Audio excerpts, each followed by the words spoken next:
Muslim, sedangkan yang lain juga mengajarkan kebaikan. Mungkin pemikirannya saja. Semua agama itu semuanya mengajarkan kebaikan.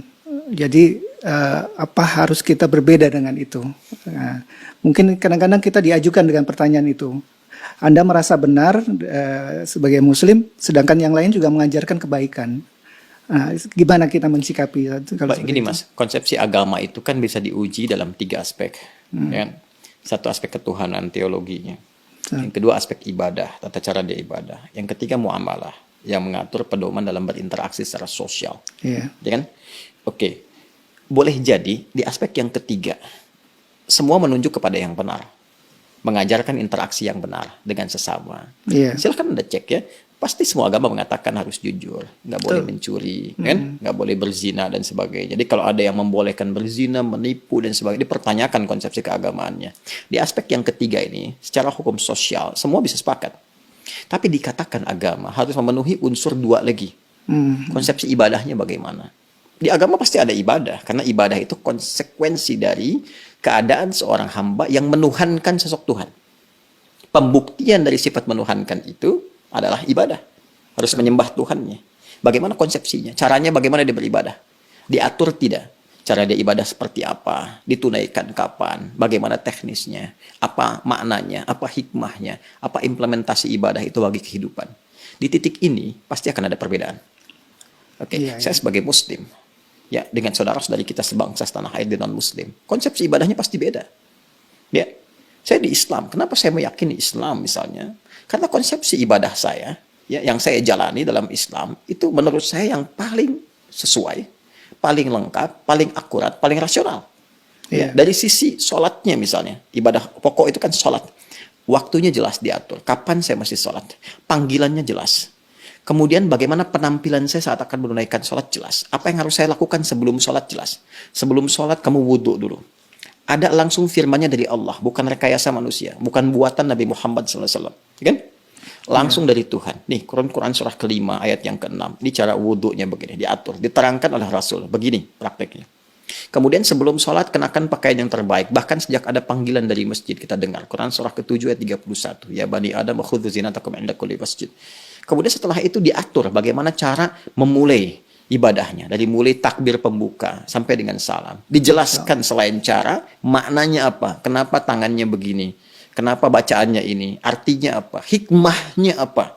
Lalu kaitan dengan implementasi kehidupannya bagaimana. Apa dampak sholat kepada kehidupan? Turun banyak ayat. Inna sholata tanha 'anil fahsya'i wal munkar. Quran surah ke-29 ayat ke-45.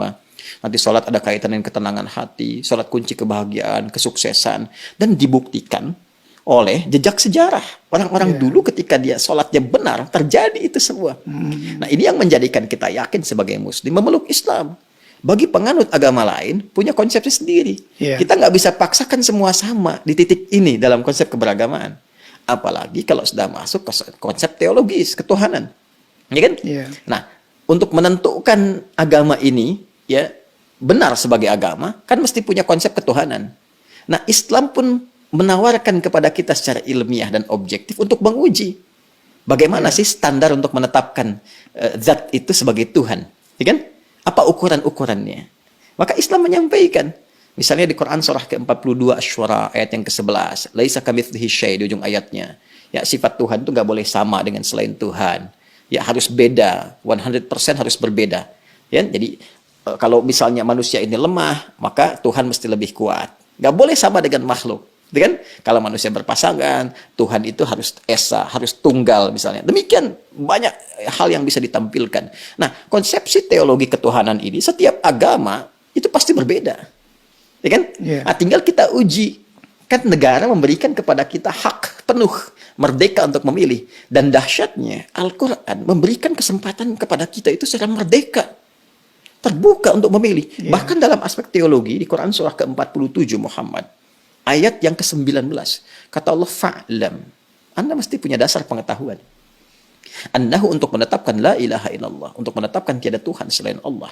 Jadi untuk menetapkan konsep ilahiyat, teologis, ketuhanan, yang meyakinkan kepada kita, oh ini Tuhan saya Allah. Ya kalau ditanya kenapa Anda nggak pilih Tuhan yang lain, kata Allah, Anda jangan sekedar bersyahadat misalnya, mengatakan asyhadu an la ilaha illallah. Itu syarat pertama menjadi muslim, syahadat. Tapi kalau Anda ingin kuat, ya dengan syahadat itu, dengan keyakinan teologi Anda itu, menuhankan Allah. Ini ilmunya loh. Makanya di Islam ada akidah, ilmu tauhid, fiqhul akbar.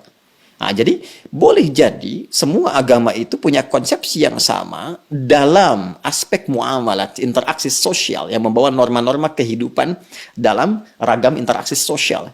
Tapi bisa berbeda dalam konsepsi ibadah dan ketuhanan. Dan aspek ketuhanan yang paling pokok. Ya kan? Ya. Jadi kalau semua sama, berarti kan mesti ada yang spesial, yang beda kan? Ya, betul. Ya, itu yang menjadikan Anda, saya, kita melihat yang spesial ini bagi saya. Konsepsi Islam sangat jelas, tidak ambigu. Ya, menentukan ketuhanan jelas. Fa'lam annahu la ilaha illallah. Innani anallahu la ilaha illa ana fa'budni. Ya, saya Allah, kata Allah, nggak ada Tuhan yang dipertuhankan selain saya. Ya, maka sembah saya. Nah, saya mencari, saya membandingkan, melihat dengan keyakinan lain, saya temukan yang paling jelas. Tidak ambigu, tidak susah dipahami sebagai muslim ya. Ya, dan saat yang bersamaan ketika kita meyakini Allah pun sebagai Tuhan, memeluk Islam, beribadah dalam Islam, saat yang bersamaan tetap diminta oleh Al-Quran, la ikraha fiddin, gak boleh paksa orang. Betul. Indah gak? Iya, indah sekali. Lakum dinukum waliyadin. Hormati keyakinan orang lain. Kamu meyakini Islam sebagai agama yang benar, ya, tapi hormati orang lain juga. Ya, jelaskan keislaman Anda itu lewat penampilan Anda, karakter Anda, perilaku Anda, sifat dan sikap Anda. Kalau ditanya, jelaskan, jawab dan sebagainya. Masya Allah. Indah nggak? Indah, Pak. Ya, jadi di situ titik perbedaannya. Jadi nggak bisa kita katakan semua agama sama, karena konsepsi dasarnya itu berbeda. Iya, iya. Paham sekarang ya? Betul, betul. Nah, kalau paham berarti nggak ditanya lagi. Ya, mungkin kita luruskan, Ustaz. Jadi, Berarti ada yang bengkok. iya. Ya, yang diluruskan pernyataan saya atau ada masalah nih di luar. Yang berkembang sampai Anda angkat kaki gitu.